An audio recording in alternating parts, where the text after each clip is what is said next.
Desde incontáveis anos atrás, muito antes dos humanos andarem sobre a Terra, dois espíritos viviam em batalha e regiam o equilíbrio de toda a existência. Esses espíritos são Rava, o espírito da luz e da paz, e Vato, o espírito das sombras e do caos. A cada 10 mil anos acontece um alinhamento dos planetas que leva a um evento conhecido como convergência harmônica, que é uma grande luta entre esses espíritos que decide o destino de todo o universo pelos próximos 10 mil anos. Rava sempre conseguiu conter todo o poder e desejo de destruição de Vato, mantendo o equilíbrio, assim como Yin e Yang. Inicialmente, todos os espíritos viviam separados em um outro plano, mas Vato um dia possibilitou que eles pudessem atravessar para o mundo físico, criando dois portais que convergiam entre os mundos. Assim, com o passar de muitos anos, a vida na Terra foi evoluindo, e os humanos viviam junto com os espíritos. Mas, como bem conhecemos os humanos e sua natureza conquistadora e egoísta, muitos conflitos começaram a crescer entre eles. Mas como eram mais vulneráveis e mais fracos do que os espíritos, os humanos então tiveram que fugir e se abrigar nas costas das gigantes tartarugas leão, o maior e mais incrível animal do universo de Avatar. Bom, pelo menos na minha opinião.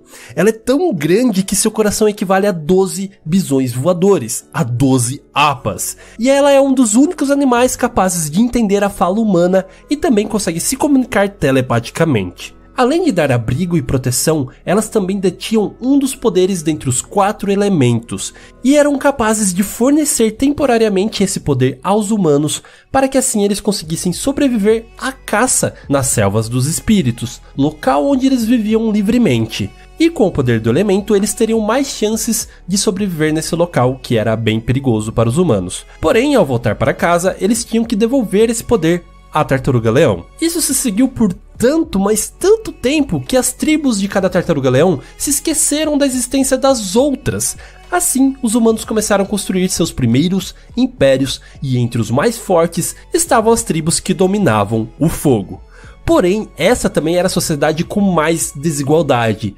O império governado pelos senhores feudais conhecidos como Família Show vivia uma vida de luxo enquanto muitos trabalhavam em condições deploráveis ou até mesmo precisavam roubar para conseguir se alimentar. E é aí que chegamos até o One. Um jovem muito esperto, mas que sempre se metia em confusão com as autoridades, pois era insatisfeito com o sistema opressor e por isso roubava dos ricos para dar para os mais pobres. E ele tinha grandes planos de começar uma revolução que traria mais igualdade para o seu reino. Seu plano foi obter os poderes de fogo da Tartaruga-Leão em uma missão, mas desistir logo no início. Assim ele conseguiria voltar para a cidade sem devolver o seu poder. E com ele tentou invadir o Castelo Real. Porém, ele ainda era uma pessoa boa e foi por isso que ele foi pego e falha com sua missão. E como castigo, ele é banido permanentemente da sua Tartaruga-Leão, que por piedade mantém os seus poderes de fogo para que ele tivesse a mínima chance de sobreviver na selva dos espíritos para sempre. E depois de passar por muitos e muitos apuros, ele conhece Aie Aie, um espírito dono de um oásis que odeia humanos, mas ele resolve dar uma chance para o One quando vê ele salvando um cervo gato.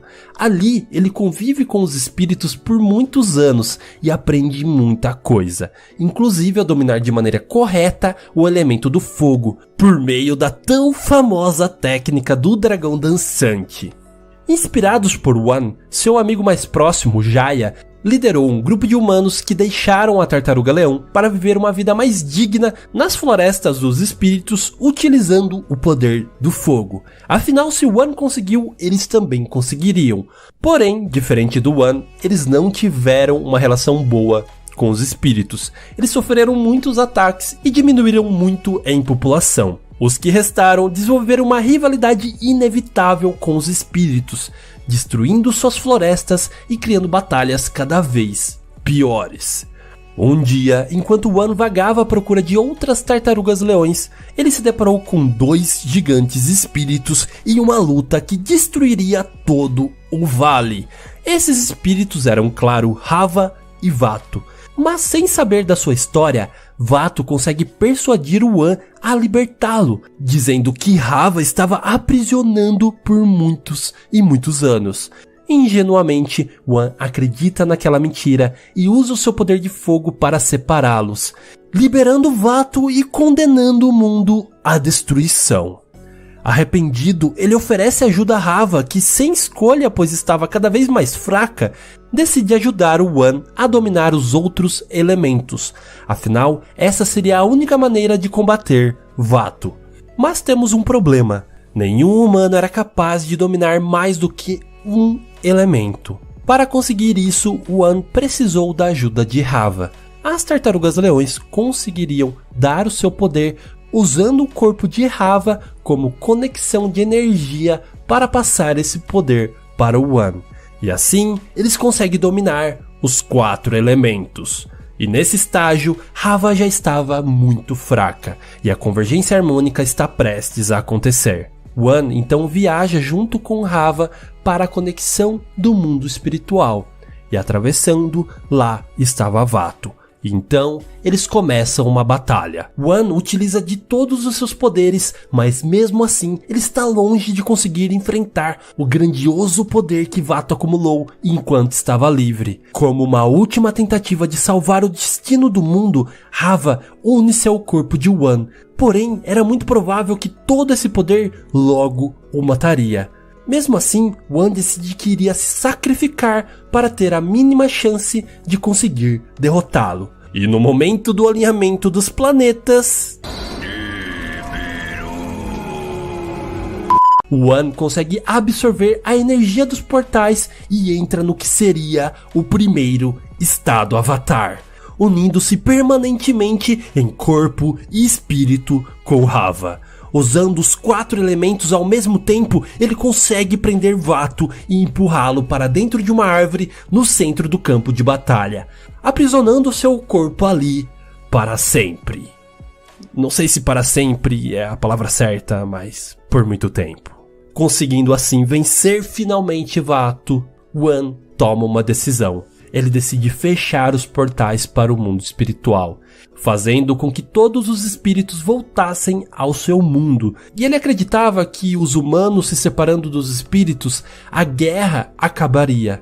E assim eles poderiam finalmente viver em paz. Mas adivinha?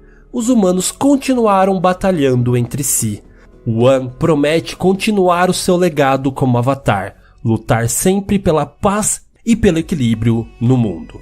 E ele fez isso até o dia da sua morte. Em um campo de batalha, já muito velho e cansado, ele sabe que sua hora chegou. E lamenta por ter falhado em sua missão, não conseguindo estabelecer a paz e o equilíbrio. Mas Rava explica que a sua união continuará. Após sua morte, ele reencarnará em um novo ser, garantindo um ciclo que mantém viva a personificação humana da luz e da paz através da conexão com o espírito Avatar.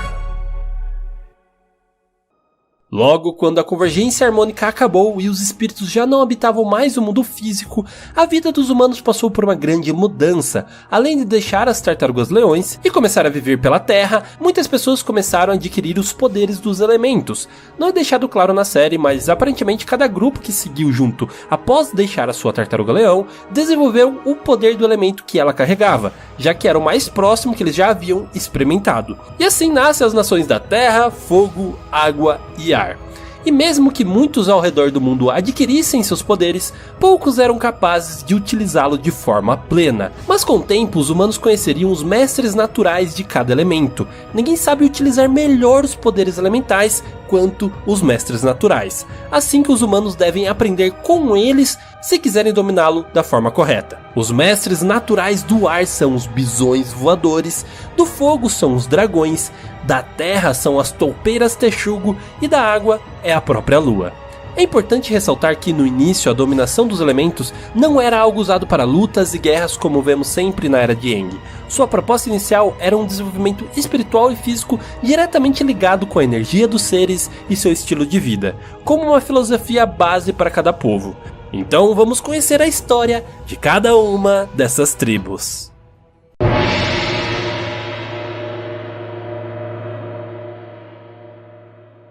A tribo da água seria uma das primeiras civilizações a se desenvolver como sociedade. Há muitos anos, em uma época desconhecida, Tui, o espírito da lua, e Lá, o espírito do oceano, deixaram o mundo espiritual e abriram mão da sua imortalidade, migrando para o mundo físico a fim de ajudar a humanidade, estabelecendo em um oásis no Polo Norte. Agora em forma de peixes koi, ambos circundavam-se em movimentos sincronizados, simulando as marés. Esses movimentos de puro equilíbrio e fluidez foi a primeira forma de dominação de água.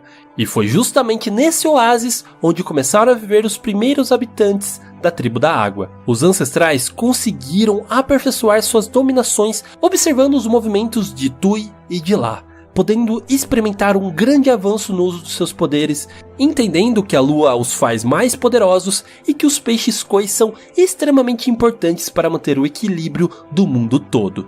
E ali eles começaram a construir o que se tornaria uma grande e complexa cidade, com uma fortaleza e um sistema de canais de água que facilitaria a viagem, autodefesa e também o comércio.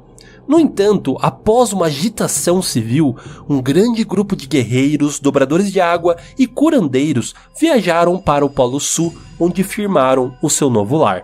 Devido à divisão, os dois povos evoluíram de formas muito diferentes. Um dos maiores fatores foi pela desigualdade de gênero. Muitas guerreiras dominadoras de água partiram para o sul, pois eram proibidas de utilizar qualquer poder do elemento na tradição da tribo do norte. E lá, eles também construíram uma linda cidade.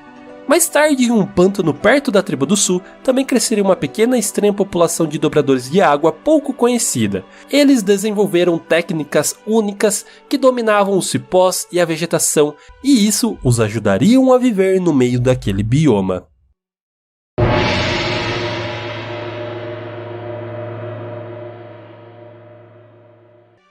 No oeste, um casal chamado Oma e Shu viviam um amor proibido, pois seus povoados eram inimigos e viviam em guerra. O ponto de encontro do casal era no topo da montanha que separava seus povos. Nessa montanha eles conheceram as topeiras Texugo, que os ensinaram a dominação plena da terra. Eles usaram esse poder para criar túneis que formavam um labirinto, e lá eles se encontravam em segredo, até que Shu foi morto na guerra entre seus povos. Oma ficou devastada por perder o amor da sua vida. Com seu poder de terra, ela poderia simplesmente destruir tudo, mas ela decidiu usar esse poder para declarar o fim da guerra. E assim criaram uma cidade onde eles poderiam viver em paz juntos. A cidade de Omashu. Já no Nordeste, dobradores de terra interessados no cristais de luz começaram a criar túneis para sua extração. E com o tempo, muita gente migrou para lá. E sobre esses túneis começou a crescer a poderosa cidade de Ba Sing Se, uma das maiores e mais fortificadas metrópoles do mundo Avatar.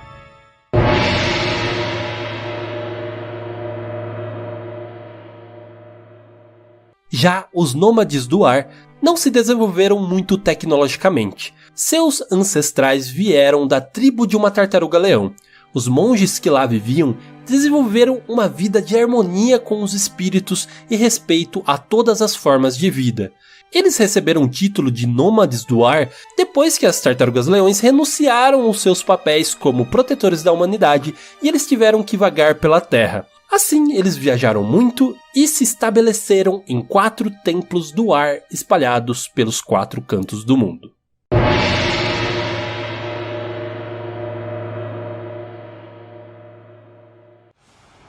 Os ancestrais da Nação do Fogo também vieram de uma tartaruga-leão, a mesma em que viveu o primeiro avatar, o Wan. Porém, quando o povo deixou a tartaruga-leão, eles se espalharam em várias vilas conhecidas como Ilhas de Fogo, que guerreavam constantemente por poder e território.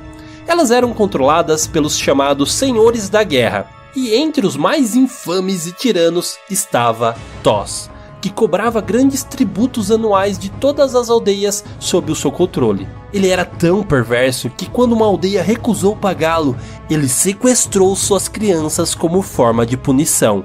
Suas mães ficaram tão desoladas que algumas até acabaram morrendo e voltaram ao reino mortal como espíritos sombrios que se tornaram conhecidos como Kemurikages. Elas perseguiam e atormentavam o Senhor da Guerra. Assim, Protoss provou do seu próprio veneno quando seu filho foi raptado, e desde então o seu governo foi ao declínio. As Kemurikages continuaram a atormentar os Reinos de Fogo após isso, até que um valente guerreiro surgiu e acabou com todas aquelas guerras, unificando seu povo e se tornando conhecido como o primeiro Senhor do Fogo. As Kemurikages decidiram então deixá-los e a Nação do Fogo experimentou uma paz muito duradoura. Paralelamente, também existia uma civilização tribal muito mais antiga, conhecida como os Guerreiros do Sol.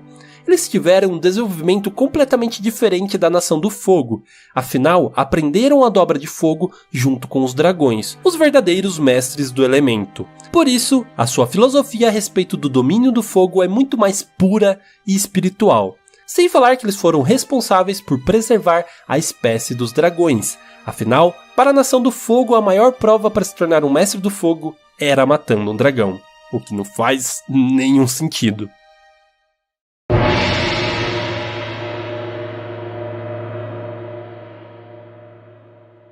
Em algum momento nessas eras antigas de prosperidade, surgiu uma sociedade secreta que tinha como objetivo compartilhar conhecimentos e buscar a beleza, filosofia e a verdade.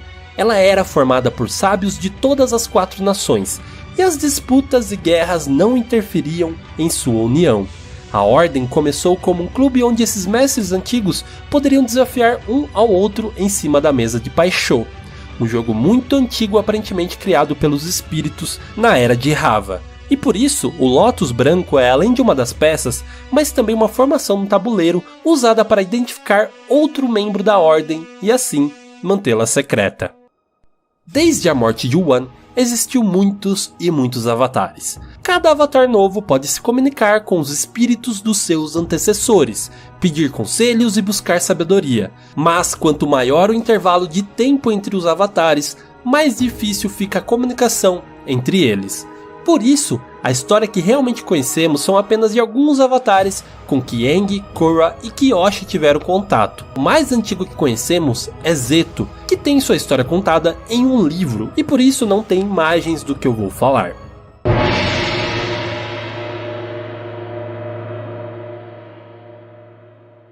Zeto era um avatar da Nação do Fogo muito importante para seu povo. Ele nasceu em uma era extremamente conturbada, cheio de conflitos sociais e grandes desastres naturais. Então ele decidiu seguir por um caminho muito incomum como avatar, se aliando à política e resolvendo os problemas sem usar a força bruta. Ele iniciou como ministro júnior do governo, rejeitando qualquer privilégio que o título de avatar pudesse te dar. E assim, ele trabalhou duro até virar o braço direito do Senhor do Fogo, Yosor. Como um grande burocrata, tomou medidas que resolveram os conflitos entre os clãs nobres, que eram um dos maiores problemas, além de promover programas para erradicar a fome dos mais pobres, especificamente dos fazendeiros, que eram os mais afetados pelas pragas e os desastres naturais, trazendo assim do seu jeito o equilíbrio para a Nação do Fogo, mas de certa forma deixando de lado as outras nações.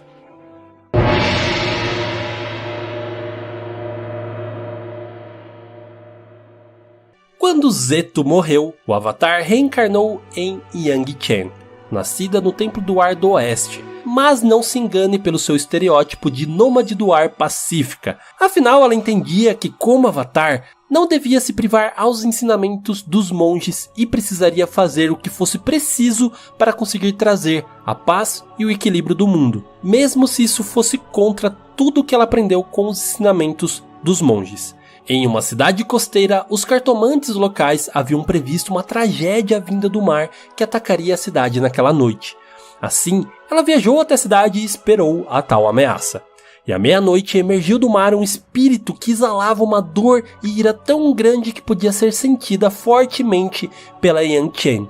Este era o espírito Old Iron. Ela tentou fazer contato, mas não conseguiu conter a sua ira. Assim, entrando em uma batalha que durou a noite toda e destruiu uma grande parte da cidade. Ao amanhecer, ela finalmente conseguiu entender o porquê da ira de Old Iron. Na Era de Rava, quando os espíritos ainda vagavam livres pelo mundo, ele era amigo de Lady Tianai. um espírito que cuidava da orla do mar de Mosé como se fosse o seu próprio jardim. Porém, um dia os humanos começaram a erguer uma cidade naquele local sem a permissão dos espíritos. Old Iron se opôs muito fortemente a isso, mas Tianai ficou fascinada com os humanos e decidiu que, além de deixá-los morar ali, também os protegeria de Old Iron, abrindo mão da amizade que um dia eles tiveram. E agora, uma vez ao ano, Tianai tomava a forma humana e vagava pela cidade maravilhada com tudo aquilo. Porém, uma vez ela acabou se apaixonando por um humano e decidiu abrir mão da sua imortalidade para ficar com ele. No dia da sua morte, Old Iron conseguiu sentir o seu último suspiro e presumiu que ela havia sido morta pelos humanos. Assim, ele jurou vingança e que destruiria aquela cidade. Desse modo, Yang Chen fez um acordo que ele deixaria os humanos em paz e em troca eles abandonariam aquela cidade. Ele aceitou e foi embora por muito tempo. Desde então, os nômades do ar visitam o lugar uma vez ao ano e mais tarde construiriam uma estátua em homenagem à Lady Tianai. Desde então, Yang Chen agiu sempre com muita inteligência e determinação para cumprir seu objetivo como avatar. Ela era uma pacifista talentosíssima e assim conseguiu trazer uma grande era de paz que perdurou por muito tempo, até a sua próxima encarnação.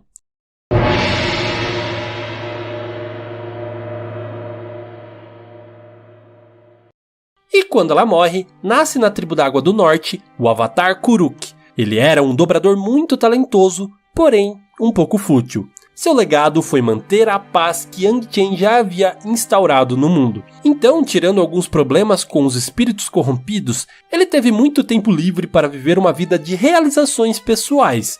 Vivia desafiando as pessoas e exibindo todo o seu poder como avatar, principalmente com as garotas. Um dia, na celebração da Lua Nova, numa reunião entre as tribos do Sul e do Norte, ele conhece uma garota chamada Umi, o amor da sua vida. Eles foram namorados por um tempo, até que ele talhou um colar e deu de presente para ela, para selar o relacionamento entre eles. Porém, bem no momento do seu casamento no oásis espiritual da tribo da Água do Norte, Umi foi raptada e levada ao mundo espiritual pelo espírito Ko, o ladrão de rostos, que supostamente fez isso para castigar Kuruk pelos erros e arrogância do seu passado. Todos os anos, no aniversário do seu casamento, Kuruk viaja para o mundo espiritual na esperança de salvar Umi, mas falhou todas as vezes. Após sua morte precoce com 33 anos, ele continuou vagando à procura de Ko, e quando finalmente o encontrou, ele percebe que o espírito roubou o rosto de Umi e a aprisionou. Então, ele não poderia matá-lo sem matar a sua amada esposa.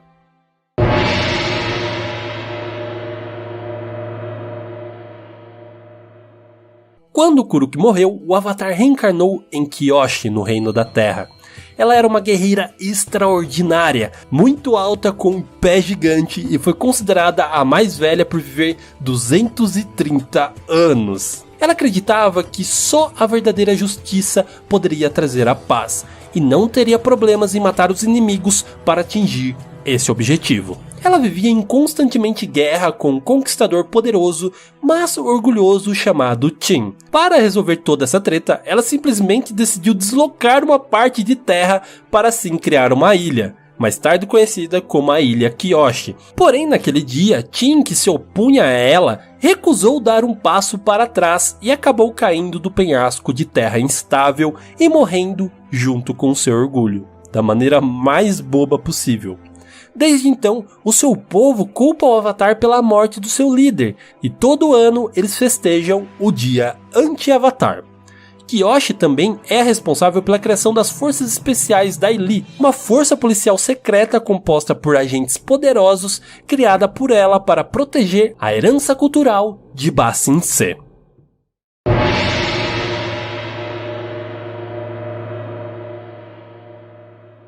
Quando Kyoshi morreu, nasce na Nação do Fogo o Avatar Roku.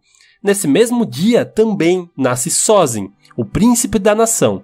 Eles seriam os melhores amigos desde muito jovens e viveriam muita coisa juntos, até que no aniversário deles de 16 anos foi revelado que Roku era o novo Avatar. Ele então teve que deixar a Nação do Fogo e viajar para aprender a dominar os 4 elementos, e quando feito, teria que aprender a dominar o seu estado Avatar. Mas ele teve muita dificuldade apenas meditando, assim ele tentou aproveitar o solstício de inverno para realizar a sua conexão. Mas acabou perdendo o controle de todo o seu poder e destruiu grande parte do Templo do Fogo na Ilha Crescente, onde treinava com seu mestre Raja. Quando consegue finalmente dominar o seu estado Avatar, Roku volta à Nação do Fogo e nesse tempo muitas coisas aconteceram. Sozin cumpre o seu destino virando o novo Senhor do Fogo. Nasce também o Guru Patik, que se tornaria grande amigo do monge Gyatso, que também era amigo do Roku. E os 3 teriam uma amizade muito importante para o segmento da história. E fica subentendido, mas possivelmente em algum desses momentos, Roku entra para a Ordem do Lótus Branco e é lá que ele aprende a se conectar com o mundo espiritual. Roku se tornou um avatar muito sábio e misericordioso, sempre com boas intenções.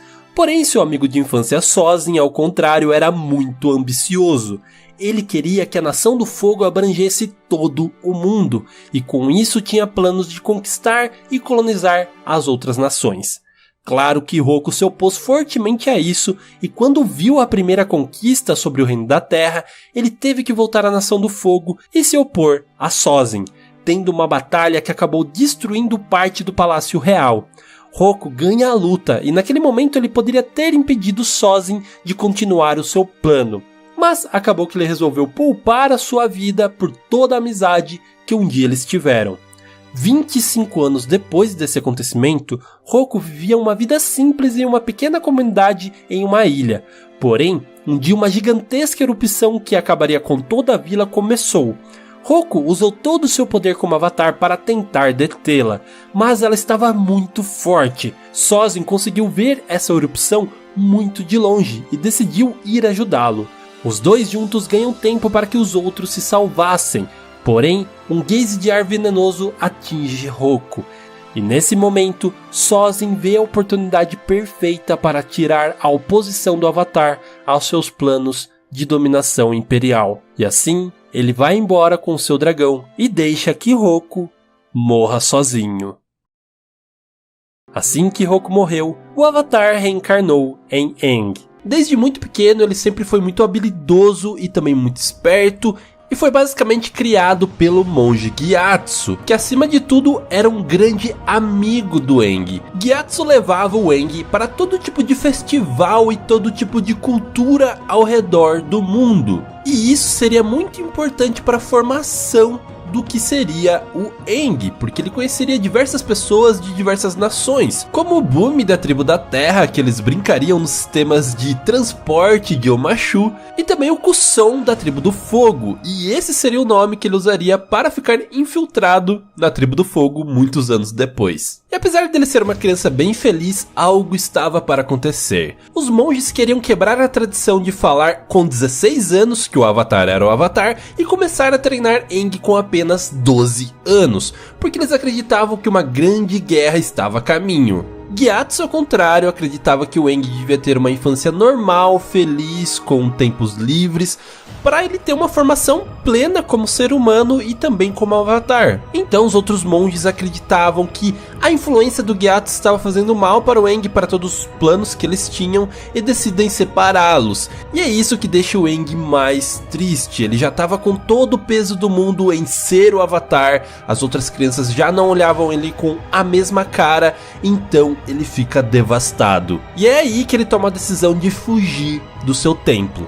Porém, uma grande tempestade o pegaria e ele quase morreria afogado. A sorte é que quando ele estava semi-inconsciente, ele acaba ativando o seu estado avatar e criando uma bolha que o protegeria por muito tempo. E justamente com o avatar desaparecido, começa o que ficaria conhecido como a Guerra dos 100 Anos. Após o Roku morrer, o Sozin sabia que o avatar reencarnaria em um nômade do ar. Então ele usou o poder de um cometa, que ficou nomeado como Cometa Sozin, para criar um ataque simultâneo aos 4 templos do ar e simplesmente aniquilar todos os nômades do ar. E assim ele achou que o Avatar também tinha morrido. Porém, ele estava enganado. Esse ano do genocídio é conhecido como o ano 0 no universo de Avatar, então a gente pode ter isso como base para calcular a passagem dos anos até o Avatar voltar novamente. No ano 0 nasce Azulon, o futuro Senhor do Fogo, e o Sozin continua os seus planos para a dominação e expansão do Reino do Fogo, tentando dominar todas as outras nações. No ano 15 ele tentou invadir a Tribo da Água do Norte, mas eles falharam porque era lua cheia e os dominadores de água ficam muito fortes na lua cheia. E desde esse ataque eles criaram uma grande muralha muito fortificada para proteger a sua nação de qualquer ataque futuro da Nação do Fogo. Alguns anos depois disso, nasce na Tribo da Água do Norte um grande prodígio da dominação da água conhecido como Paco. Desde muito pequeno ele era muito bom e se tornou um dos maiores dominadores de água de todo o mundo na sua época. Um pouco depois também nasce Kanna, a avó da Katara. Ela com o Paco se envolveriam e se apaixonariam, formando um casal por um tempo, e o Paco talharia um importante colar para ela. Porém, depois de ver todas as suas opiniões e não concordar com muita coisa que o Paco pensava, com as suas atitudes conservadoras, ela decide que aquilo não é o melhor para a vida dela e vai embora junto com a rebelião para a Tribo da Água do Sul. Lá ela conheceria outro homem com quem se apaixonaria e começaria uma vida nova do zero. E lá ela também conheceria Rama, uma poderosa dobradora de água que junto com seu povo defenderia os futuros ataques da Nação do Fogo, a Tribo da Água do Sul. Esses ataques começaram a ficar cada vez mais e mais constantes, até que não fosse possível ela defender mais a sua tribo. Assim, ela foi capturada e levada para uma prisão. E foi lá, no decorrer de muitos anos, que ela desenvolveria uma técnica de subdobra de água conhecida como dobra de sangue. Com essa técnica, ela conseguiria controlar qualquer ser vivo usando o sangue dentro do corpo dele, o que é muito bizarro. Ao fugir da prisão, ela se estabelece em uma pequena cidade da Nação do Fogo e fica completamente louca, capturando tanto soldados quanto inocentes da Nação do Fogo e fazendo seus reféns. E a partir daí é tudo muito influenciado pelas ações da Nação do Fogo e principalmente do Senhor do Fogo. Então vamos entender um pouquinho melhor dessa sua história e toda a sua linhagem. Quando o Senhor do Fogo Sozin morre aos 102 anos, quem assume o trono é o seu filho Azulon. Azulon era um dobrador de fogo muito poderoso e também muito temido. E ele tinha os mesmos interesses do seu pai e continuou seu plano de dominação do mundo e expansão do Reino do Fogo. Um tempo depois nasce Iroh, o primogênito de Azulon. Ele também era um grande guerreiro e logo se tornou general das forças armadas da Nação do Fogo. Ao contrário de muitos, ele era conhecido por ter sempre muita paciência e também pesar muito bem os seus atos. E além disso, ele gostava muito também de aprender e de buscar conhecimento seja onde for, em outras nações, na sua própria nação, e sempre se desenvolvendo muito também como pessoa. E por conta disso, ele entra na Ordem da Lotus Branco e lá ele também aprende muita coisa, inclusive redirecionar relâmpagos observando os dobradores de água. Em um momento desconhecido, ele também acaba conhecendo os Guerreiros do Sol, e lá ele também conhece os 2 últimos dragões vivos sobre a Terra. Em seu ritual, ele se prova digno e acaba aprendendo a técnica do dragão dançante. Assim, ele era um guerreiro muito poderoso e era conhecido como o Dragão do Oeste. E bom, esqueci de mencionar que quando Iroh tinha aproximadamente uns 25 anos, nasce o seu irmão, Ozai.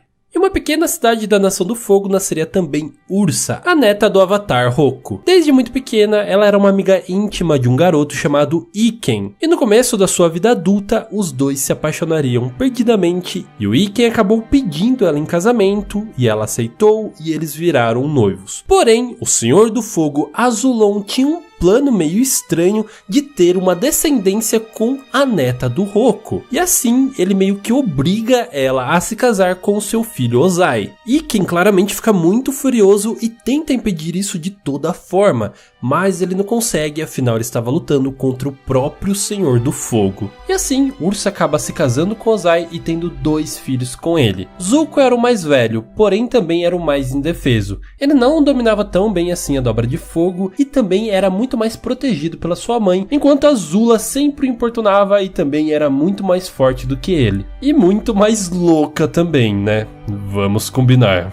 A vida entre Ursa e Ozai não era lá essas coisas, ele era completamente abusivo e controlador. Ela escrevia muitas cartas para sua família, mas nenhuma delas realmente chegava até eles porque ele confiscava todas elas. Então, meio que percebendo tudo isso, ela faz uma carta falsa. Ela escreve para o seu antigo namorado Iken dizendo que Zuko talvez não fosse filho do Ozai, mas sim filho dele. Quando Ozai lê aquilo, ele claro fica muito furioso e manda matar o Iken, porém ele não é encontrado. Afinal, ele acabou se encontrando com um espírito muito poderoso conhecido como Mãe das Faces, que acabou dando um novo rosto para ele e ele vivia uma vida com um nome e identidade completamente diferente. Enquanto isso, a Nação do Fogo conquistava cada vez mais e mais território. Mas o lugar mais difícil de conquistar com certeza era Ba Sing Se, a capital do Reino da Terra com suas enormes muralhas. Então, o general Iroh liderou um ataque a Ba Sing Se. Essa batalha, que durou 600 dias, resultou em um buraco na muralha de Ba Sing Se,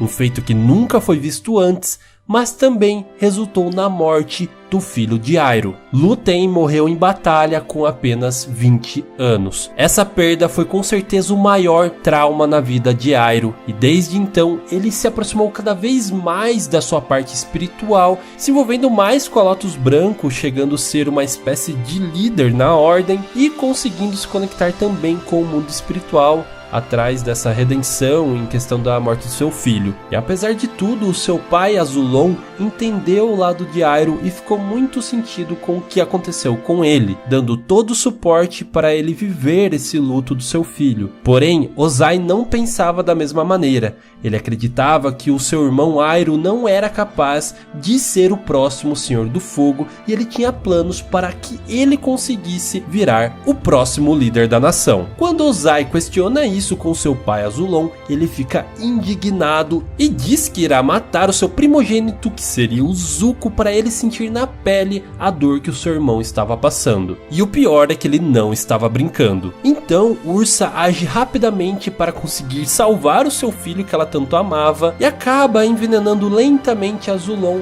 até que ele morra e não tenha nenhuma pista de que foi ela que fez isso. Assim, ela protegeu a vida do seu filho, mas acabou fugindo da Nação do Fogo e voltando para sua cidade natal. Lá, ela reencontra com Iken, que agora se chama Noren, e os dois vão juntos até a Mãe das Faces para que ela pudesse dar uma identidade nova para a Ursa. Notando que ela tinha uma grande dor emocional, o espírito também oferece apagar as memórias de Ursa, e mesmo alertando que ela esqueceria até mesmo dos seus filhos, ela acaba aceitando. Assim, ela começa uma vida completamente nova com o nome de Noriko. Enquanto isso, Ozai clama o trono para ele, alegando que o Iroh não estava apto para conseguir fazer isso, e ele realmente estava muito sentido e acaba nem indo atrás de parar o plano de Ozai, que agora se tornou o novo Senhor do Fogo. E por todos esses acontecimentos, Zuko sofria um grande desprezo do seu pai. Isso o tornou um garoto incompreendido e problemático, mas a sorte é que ele tinha o seu tio Iroh, que os dois eram muito próximos e ele praticamente era uma figura paterna para ele. E quando ele tinha apenas 13 anos, ele participou de uma reunião de guerra junto com seu pai. Nela, um dos generais presentes sugeriu sacrificar uma divisão de soldados novatos inteira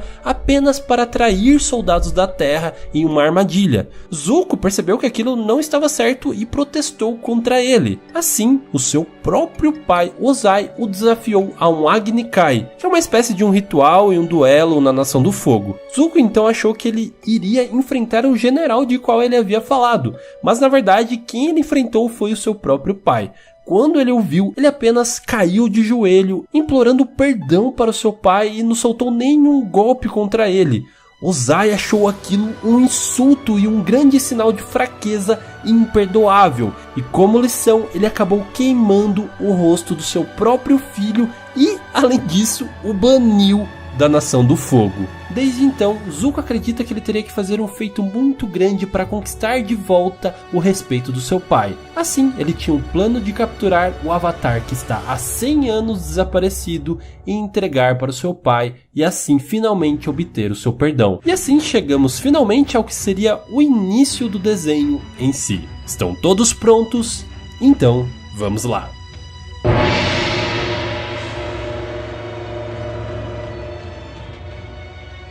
Praticamente 100 anos se passaram desde que Aang acabou sendo congelado no Mar do Sul. Sua sorte foi que existiram 2 anjos na vida dele, Katara, uma exímia dobradora de água, e Sokka, um guerreiro em desenvolvimento com seu incrível boomerang. E Aang demorou para processar tudo o que tinha acontecido, afinal se passaram 100 anos, a Nação do Fogo já fez grandes estragos por todo o mundo, e ele continua sendo uma criança que carrega nas costas o fardo de trazer o equilíbrio de volta ao mundo. E para fazer isso, ele tinha que desafiar o Senhor do Fogo, Ozai, porém ele não sabe dominar nenhum dos elementos a não ser o seu elemento natural do ar. Ele agora, junto com Sokka e Katara, iriam começar uma série de viagens para correr atrás do tempo perdido e aprender a dominar os outros elementos.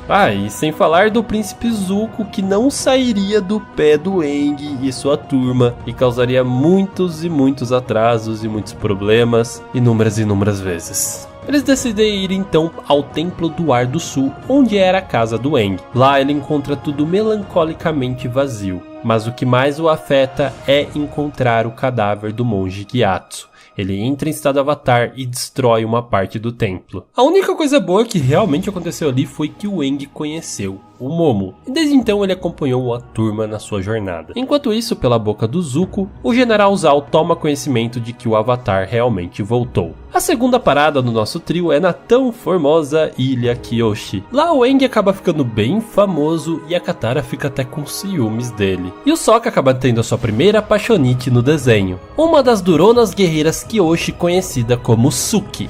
A notícia de que o Avatar estava lá percorre tanto que acaba chegando aos ouvidos do Zuko, que ataca o lugar, eles conseguem fugir, mas a ilha acaba em chamas. Nessa fuga, eles vão então até Omashu. Lá, Aang se reencontra com Bumi, um antigo amigo dele que agora está bem velho, e eles acabam tendo uma luta amistosa. E depois de algumas lutas e liberação de guerreiros da Terra da Nação do Fogo, eles chegam até uma vila que está com problemas com um espírito. Assim, Aang faz pela primeira vez uma projeção astral e acaba tendo uma viagem junto com o dragão do Roku, que o leva até a ilha dele, onde tem uma estátua e ele deve ir até lá.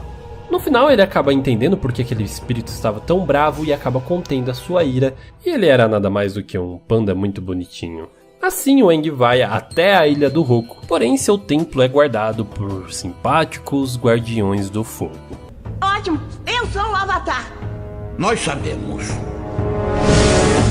Bom, um deles realmente era simpático e acaba ajudando o Aang a chegar onde ele queria. Então ele finalmente consegue falar pela primeira vez com o Avatar Roku, que explica muita coisa de tudo o que aconteceu nos últimos 100 anos e fala também das intenções que Ozai tem de usar o poder de um cometa que dará forças para ele terminar a guerra de uma vez por todas. Isso no final do verão. Então Aang agora tinha que correr mais do que nunca. E para ele ter força suficiente para enfrentá-lo, ele precisa dominar os 4 elementos, além de controlar o seu estado Avatar.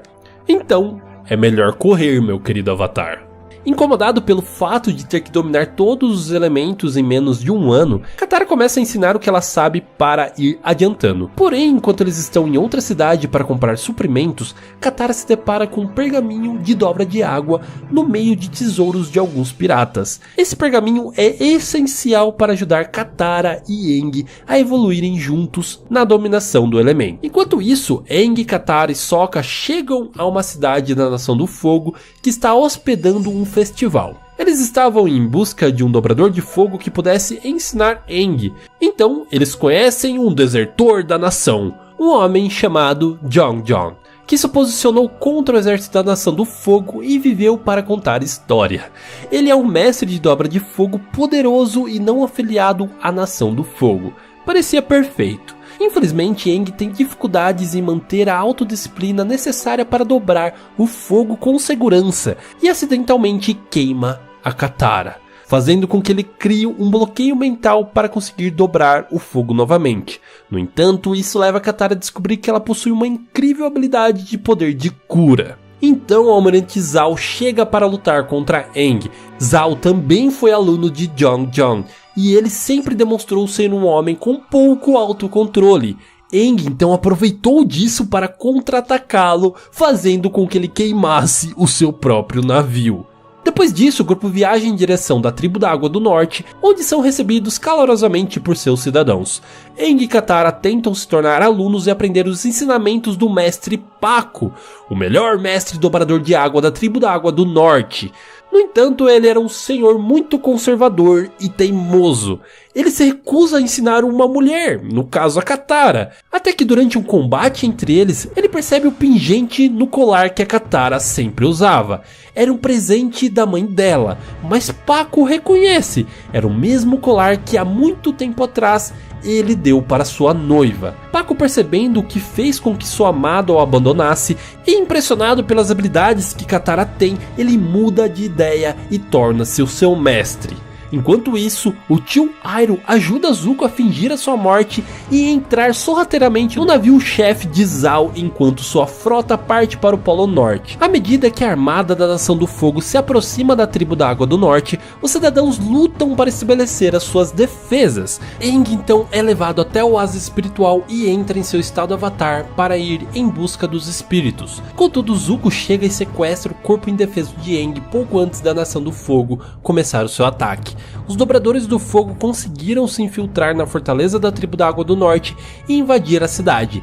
Aang então tenta voltar, mas como seu corpo foi movido de lugar, seu espírito dispara pelo céu em direção à localização do seu corpo. Quando o espírito de Aang passa por Katara, Sokka e a princesa Yue, eles o perseguem com um Appa. Enquanto isso, o almirante Zhao tem o plano perverso de eliminar a fonte dos poderes dos dobradores de água, mas isso causaria também um desequilíbrio para todo o mundo, não só para os dobradores de água. Zhao captura o espírito Tui, causando a omissão da lua. Tudo fica vermelho e os dobradores de água ficam sem poderes. E apesar dos avisos de Iroh de que os dobradores de fogo também são influenciados pela lua, Zhao mata o espírito. Para combatê-los, Aang entra em seu estado avatar, mas o momento era tão desesperador que ele canaliza todo o seu poder juntamente com o espírito do oceano, tornando-se um ser gigantesco e muito poderoso, suficiente para exterminar a armada da Nação do Fogo, como se não fosse nada. Essas cenas são simplesmente fantásticas.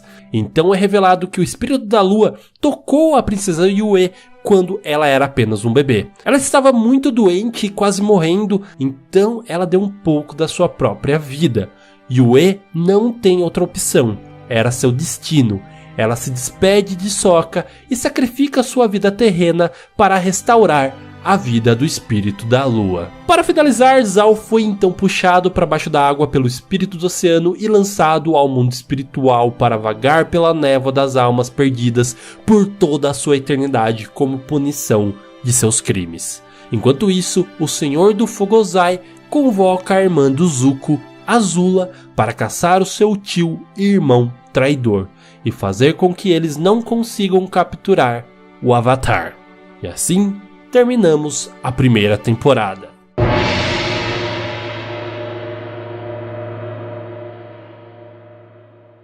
Com o fim da Guerra no Norte, Aang decide ir até o Mashu para encontrar o Bumi na esperança dele ser o seu mestre de dobra de terra. Porém, ao chegar ao Mashu, eles encontram a cidade dominada pela Nação do Fogo pela própria irmã do Zuko, Azula. E ela também é encarregada de buscar e prender o seu tio e o seu irmão, que agora são fugitivos da Nação do Fogo por terem ajudado o Avatar a escapar. Ela faz um excelentíssimo convite aos dois, dizendo que eles foram perdoados, e o Zuko fica super animado enquanto o Iroh ficou com o pé atrás. E realmente era uma emboscada, ela só queria prendê-los. Eles sim conseguem escapar, mas têm que viver uma vida como fugitivos, iniciando cortando seus cabelos. E agora que o Bumi não poderia treinar o Aang, ele vai para outra cidade do Reino da Terra à procura de um professor. Mas ele acaba parando em um campeonato subterrâneo de dominação de terra meio clandestino. E lá eles conhecem a dobradora mais temida de todas, conhecida como Bandida Cega. E ela não passa de uma pequena criança. Claro, ela é a Toph. Toph, na verdade, é de uma rica família chamada Beifong. E ela sempre foi muito hiper protegida pela sua família por ela ser cega, e é exatamente por isso que ela também trilhou seu próprio caminho. Ela sozinha acabou conhecendo as topeiras Texugos e aprendeu a dobra de terra junto com elas. E foi dessa maneira que ela ficou tão forte e aprimorou tanto a sua dobra de terra, entrando mais tarde para esses torneios clandestinos e tendo essa segunda identidade. E é exatamente por isso também que ela decide deixar a sua família e ir junto com o Aang para ser a sua professora de dobra de terra. Então, enquanto o Aang aprendia passinhos de tartaruga a dobra de terra junto com a Toph, o Zuko procura aprender a dominar a dobra de raio, que é algo muito frustrante para ele porque ele não consegue, e sua irmã e seu pai já conseguem fazer facilmente. Então seu tio Iroh tenta mostrar que ele deve ter menos ódio e que isso está atrapalhando muito a dominação dele. Então ele sugere que o Zuko aprenda e observe também das outras nações, dos outros dobradores de outros elementos. Isso poderia ajudá-lo tanto no desenvolvimento do seu poder quanto no desenvolvimento pessoal. E aí então que ele decide ensinar uma técnica que ele mesmo desenvolveu observando os dobradores de água, que é uma técnica que, ao invés de criar raios, ele consegue redirecioná-los. Enquanto isso, em Oasis, o Aang e sua turma acabam encontrando com um professor que diz que existe uma biblioteca gigante no meio do deserto guardada por um espírito. Esse espírito é Wan Shi-Tong, uma coruja gigante conhecido como aquele que sabe de 10.000 coisas. Ele os deixa entrar com uma condição: que eles não usem nenhum conhecimento da sua biblioteca para a guerra. Porém, o Sokka descobre um eclipse solar que enfraqueceria a Nação do Fogo e poderia ser usado para atacá-los nesse momento. Sabendo disso, Washington fica irado e decide derrubar o templo abaixo e não existir mais no mundo físico. Do lado de fora, Toph fica em uma dualidade, porque alguns ladrões dominadores de areia estão roubando o Appa enquanto o templo está caindo e ela está segurando ele para que desse tempo deles escaparem. Nesse momento, ela decide segurar o templo, salvando todo mundo que estava lá, menos o professor que decidiu que iria ficar lá dentro e consumir o máximo de conhecimento possível até a morte dele, e ele realmente morreu lá dentro. Porém, infelizmente, o Appa foi sequestrado. E esse marca o momento mais sombrio na personalidade de Aang por toda a série. Então ele persegue com sangue nos olhos os dominadores de areia, mas quando ele finalmente os encontra, eles já haviam vendido o Appa para alguns comerciantes de Ba Sing Se. Então eles viajam até os muros impenetráveis da capital do Reino da Terra. Ba Sing Se também é o lar do Rei da Terra, então eles aproveitam essa viagem para fazer contato com ele, na esperança dele ajudá-los na guerra contra a Nação do Fogo no dia do eclipse solar. Mas claro que não seria fácil assim. Eles são guiados por uma mulher com um sorriso incrivelmente irritante. Essa mulher é Judy, e não demora muito para eles perceberem que tinha algo de muito errado ali no Reino da Terra. Afinal, uma das regras era não mencionar nunca sobre a guerra, sendo que a Nação do Fogo estava por aí dominando tudo e todos. Agora vocês lembram de Dai Li, o grupo de policiais de elite criado pela própria Kyoshi com o objetivo de proteger a cultura de Ba Sing Se? Pois bem, agora eles não são tão bonzinhos assim. Afinal, eles estão a mando de um corrupto conselheiro do rei chamado Long Fen, que junto com a Dai Li agia por fora dos panos e não deixava nenhuma informação chegar até o rei. Então ele achava que estava tudo bem e quem realmente controlava toda a cidade por trás era o Long Fen. O grupo do Avatar então decide dar uma espiadinha por aí para ver se conseguem encontrar o Appa e acabam descobrindo uma instalação secreta debaixo do lago Laogai, onde a Dai Li e o Long Fen conduziam as suas lavagens cerebrais para garantir que nenhuma informação vazasse na cidade. Enquanto isso, coincidentemente, Zuko e Iroh também estavam em Ba Sing Se.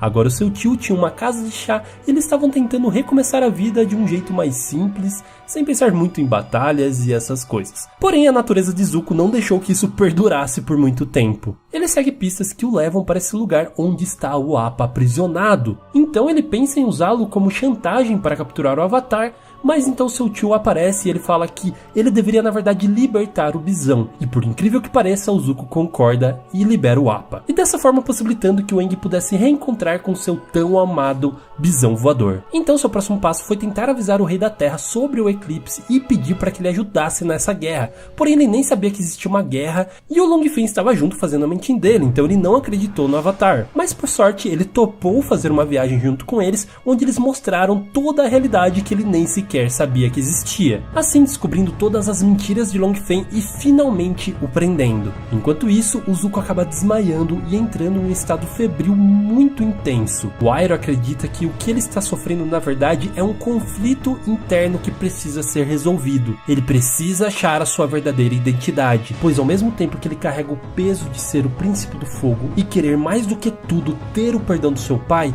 ele também gosta da vida mais simples ao lado do seu tio.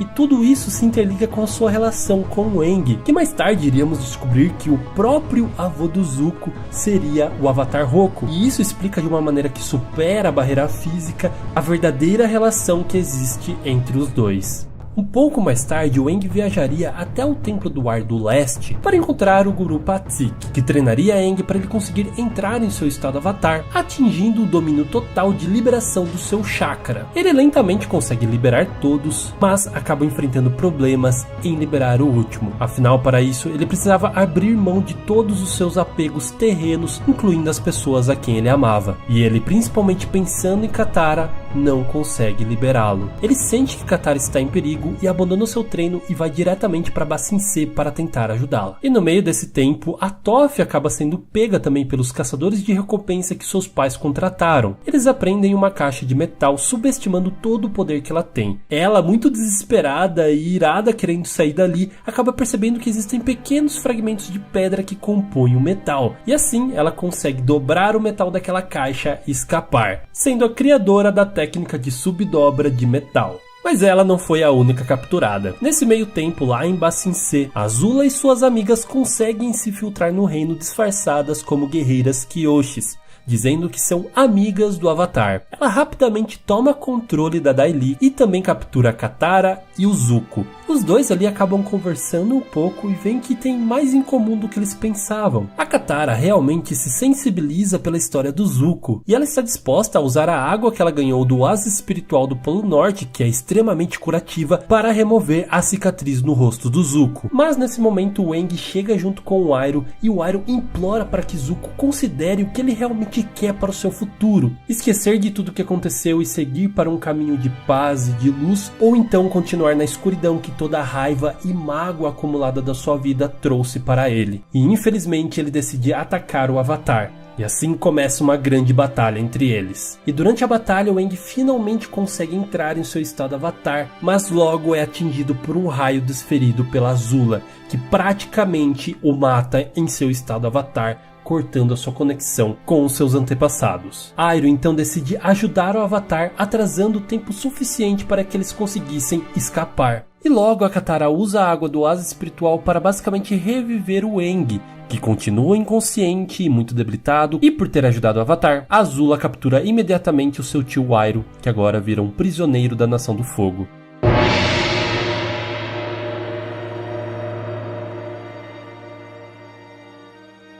Katara e os outros se refugiam então em um barco da Nação do Fogo que está dominado pelo seu pai, e lá eles ficam escondidos tempo suficiente para o cabelo do Aang crescer, enquanto ele se recupera. E a Nação do Fogo acredita que realmente o Avatar morreu, dando uma certa vantagem para eles, podendo usar esse elemento surpresa no dia da invasão. Enquanto isso, Zuko finalmente consegue ser aceito novamente no seu reino, e o seu pai está muito orgulhoso dele. Mas o que acontece é que Azula mentiu para ele, dizendo que foi o Zuko que matou o Avatar, e por isso seu pai o perdoou. Na verdade, no fundo, ela acredita que o Avatar ainda está vivo, e se isso for verdade, quem vai levar a culpa e sair como incompetente vai ser o Zuko e não ela. Eu odeio essa menina. Pelo menos ele tem muito tempo para passar agora junto com a Mei, que é uma menina que ele gosta muito, e logo eles ficam juntos. Ele passa muito tempo com ela, mas às vezes ele vai visitar o seu tio Iroh, que está preso em uma masmorra. Ele parece estar completamente devastado, derrotado e deprimido, mas na verdade era só um disfarce enquanto ele treinava e ficava muito musculoso. Tá saindo da jaula, monstro! E depois de passar algumas semanas, o Avatar finalmente desperta. Ele está muito triste e se sente realmente um fracassado. Então rapidamente chegam a uma costa da Nação do Fogo e se estabelecem dentro de uma caverna. Foi aí que o Sokka viu que, como ele não era um dominador, ele deveria treinar mais duro e se especializar em alguma coisa. E é aí que ele conhece o mestre espadachim Piandao e começa a treinar com ele. Enquanto isso, o Aang acidentalmente vai parar na escola e usa o nome de um antigo amigo dele da Nação do Fogo, o Kuson. Katara conhece Rama e acaba tendo que aprender uma parte da sua dobra de sangue para poder impedi-la, e isso acaba atormentando muito ela. E quando Zuko realmente percebe que o Aang pode estar vivo, ele contrata um assassino para ir atrás dele. Esse homem amedrontador de poucas palavras é nomeado pelo Sokka como Homem Combustão, pelo poder que ele solta da sua testa. E ele daria muita dor de cabeça para eles, afinal ele era muito poderoso e sempre estava no pé. Mas de alguma forma eles sempre conseguiam escapar. Então, deixando o monstrengo de lado,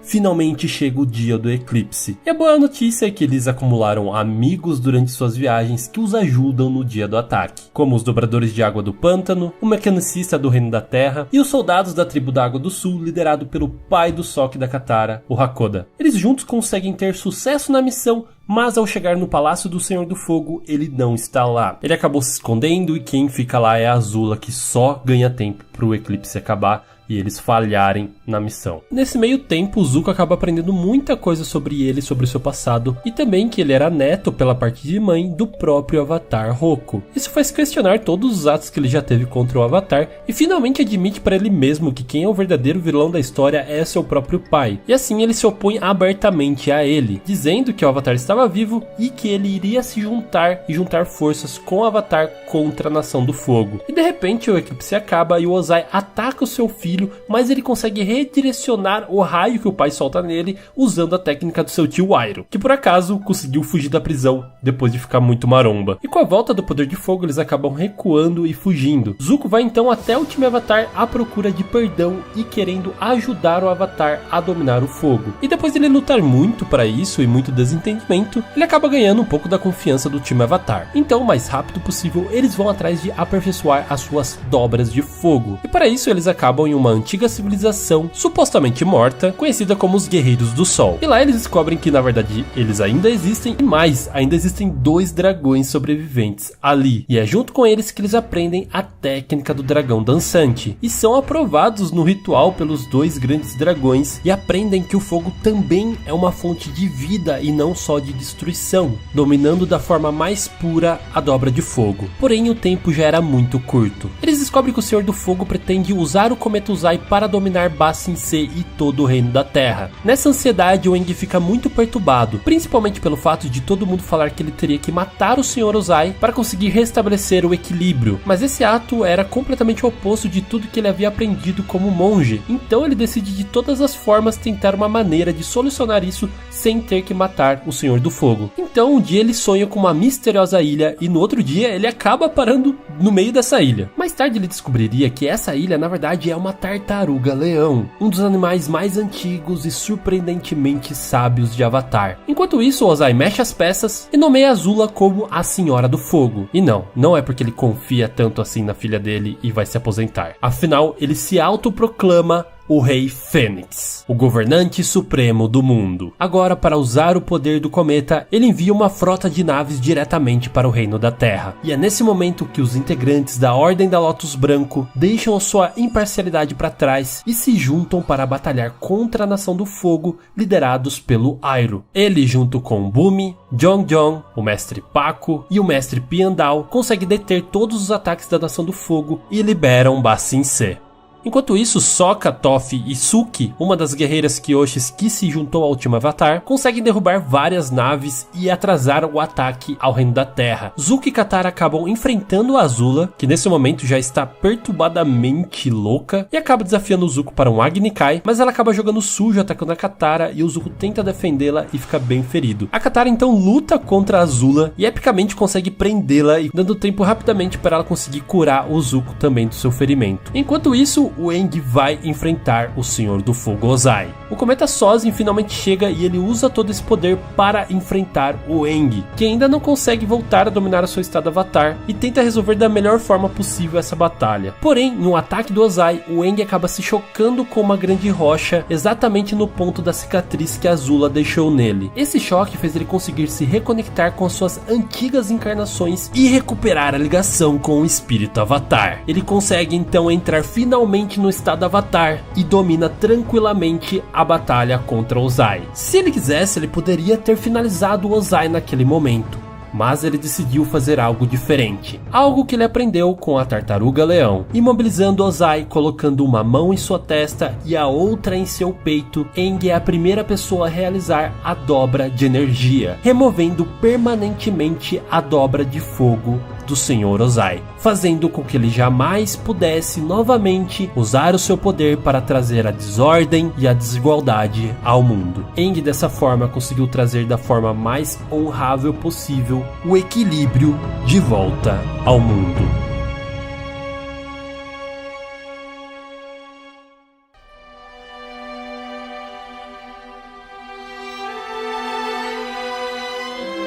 Dias depois, o Sr. Ozai e Azula estavam na prisão. Zuko então é nomeado como novo Senhor do Fogo e declara que a guerra está acabada. E todos comemoram em uma festividade maravilhosa na casa de chá do tio Iroh em Ba Sing Se, terminando com um tão fofo e emocionante beijo da Katara e do Aang ao pôr do sol. Porém, o seu legado não acabaria por aqui. Ele junto com o Zuko estavam dispostos a reconstruir um mundo melhor. E assim eles começaram o movimento da restauração da paz, que era um movimento político para desfazer as colônias da Nação do Fogo dentro do território do Reino da Terra. E isso não foi nenhum problema para as colônias mais novas. Só que quando eles chegaram nas colônias mais antigas, que viviam ali por mais de 100 anos, eles já haviam construído uma espécie de nova cultura. Eles não queriam voltar para a Nação do Fogo porque eles sentiam que ali era o seu verdadeiro lar. E é aí que as coisas começaram a esquentar bastante. Mais especificamente, a colônia de Odal se opôs fortemente contra o movimento de restauração da paz. Eles queriam negociar, mas também estavam dispostos a fazer qualquer coisa para isso. Inclusive, quase assassinar o Senhor do Fogo Zuko. E essa treta fica ainda maior quando o Kuei, que voltou a ser o Rei da Terra, decide que não vai abrir mão daquela colônia, que ela deve fazer parte do Reino da Terra. E isso causa estranhamento com a Nação do Fogo, e tudo estava prestes a desembocar em uma nova guerra. Mas só que felizmente o Aang, o Zuko e o Kuei conseguiram chegar em um acordo, e para resolver esses problemas eles decidiram realmente unir as duas tribos, que votariam em líderes da Nação do Fogo e da Nação da Terra para serem os seus líderes. Finalmente uma democracia nesse universo. E isso seria o início da República Unida das Nações, que acabaria criando mais pra frente a própria cidade República. Outra coisa que aconteceria também seria o encontro do Aang com aquele grupo de fãs que ele tinha. E ele viu ali a oportunidade para manter viva a cultura e as tradições dos nômades do ar. Já que o mundo não tinha mais dobradores de ar, pelo menos isso ele conseguiria, criando um treinamento para aqueles fãs que ficariam conhecidos como os Acólitos do Ar, que mais tarde povoariam os 4 templos do ar e mais pra frente no 5º templo na República Unida das Nações. Um movimento muito importante e sábio que o Aang fez. Outra coisa muito importante que acontece é que a Toph acaba criando a Academia de Dominação de Metal, Beifong, onde ela ensinaria para outros dobradores de terra a sua técnica tão especial de dobra de metal. E isso impactaria muito o futuro do mundo, principalmente na cidade República. E outra coisa que ficou em aberto com o final do desenho foi aquela cena em que o Zuko chega para o Ozai e pergunta onde está a sua mãe.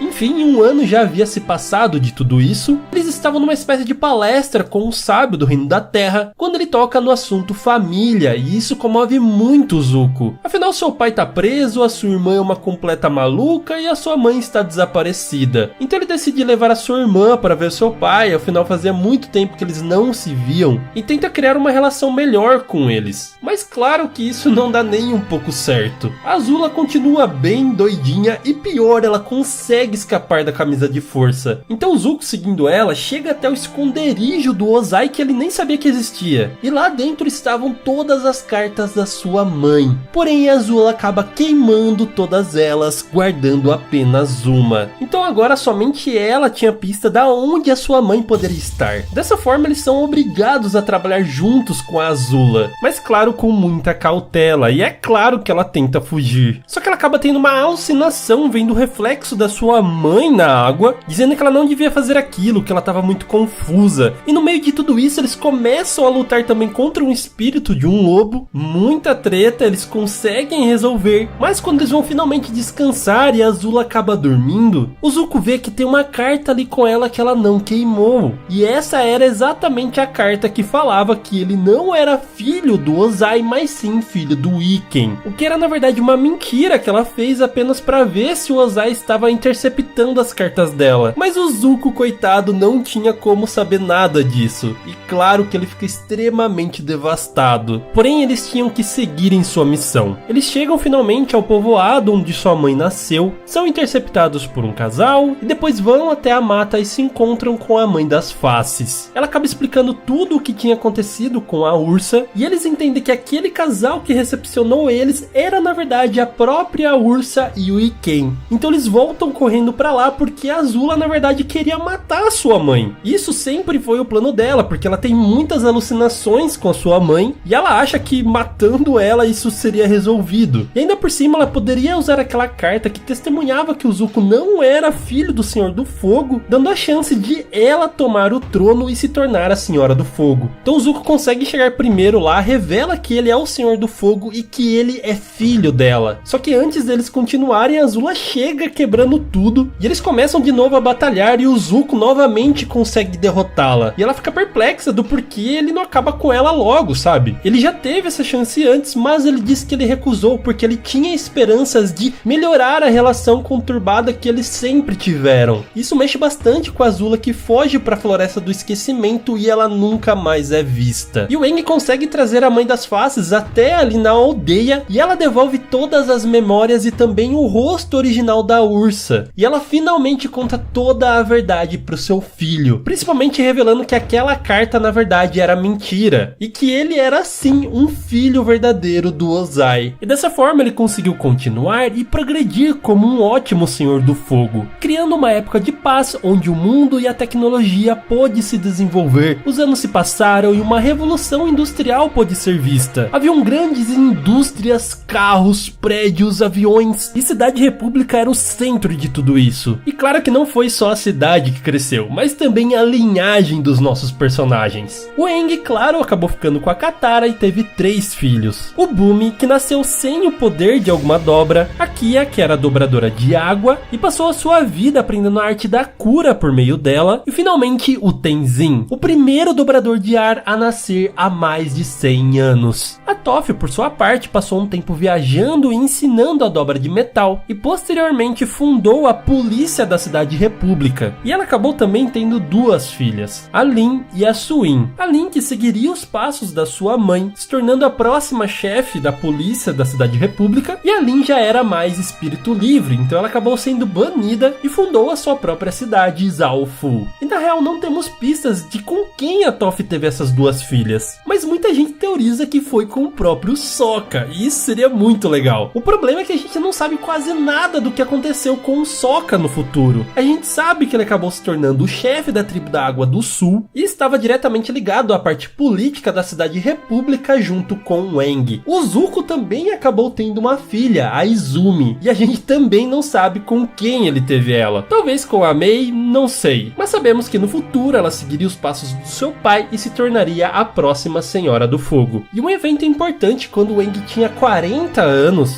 foi o julgamento do Yakone, um chefe do crime que perturbava a Cidade República e era um dobrador de sangue extremamente poderoso, um dos maiores que a gente já viu. Com um simples movimento nos olhos, ele conseguiu manipular todos que estavam ali no seu julgamento, inclusive o Aang. Porém, depois de uma grande batalha, o Aang consegue prendê-lo e decidiu tirar o poder de dobra dele, assim como ele já havia feito com o Ozai. E esse foi um dos últimos feitos que conhecemos do Aang, nos levando ao destino de cada um desses personagens até a lenda de Korra. A Toph em algum momento simplesmente decidiu que ela não queria mais fazer parte da sociedade e fugiu pro meio do mato, literalmente. E lá ela viveria por muitos anos e ninguém saberia se ela estava viva ou morta. O Zuko seria o Senhor do Fogo até ele passar esse posto para sua filha Izumi, e em determinado momento o tio Iroh acabaria morrendo também. Não se sabe como, mas ele acabou ascendendo para o mundo dos espíritos. E o Aang, infelizmente, não se sabe como, também acaba morrendo, na idade biológica de 166 anos. Isso porque ele ficou congelado durante 100 anos, então ele teria, teoricamente, 166 anos. Mas antes de morrer, claro que ele deixaria o seu legado e principalmente pediria para que a Lotus Branco se encarregassem de encontrar um novo Avatar quando ele morresse. Inclusive, quando isso acontece e a Korra ainda era uma criança, o seu próprio tio Nalak era membro da Lotus Vermelha, e ele tinha o plano de sequestrá-la para conseguir abrir o mundo espiritual e romper a barreira entre esses mundos, que é a principal ideologia dessa organização. Só que a Lotus Branco, junto com Zuko, Tenzin e o próprio Sokka, conseguem fazer com que isso não aconteça. Inclusive, essa é a última missão que a gente tem sobre o Sokka também. Então, em algum momento, desde essa missão até o começo de Korra, ele acabou morrendo. Inclusive, a Katara continuou viva e fala sobre a saudade que ela tem do seu irmão. E com certeza também sentia muita falta do seu marido, Aang. E quando ele morreu, todos os olhos se voltaram para o novo Avatar. Korra nasceu na tribo da Água do Sul, e ela desde muito pequena seria treinada e saberia que ela era o Avatar. Muito diferente do Aang. Mas enfim, isso é história pro próximo vídeo, a história completa de Avatar, a lenda de Korra, que sim vai ser o próximo vídeo aqui no canal. Então não se esqueça de se inscrever e ativar o sininho para não perder quando eu lançar, beleza? E eu espero que vocês tenham gostado dessa versão mais completona da história do Avatar. Se gostaram, claro, deixa aquele seu like, um comentário aqui embaixo que me ajuda demais, e aquele grande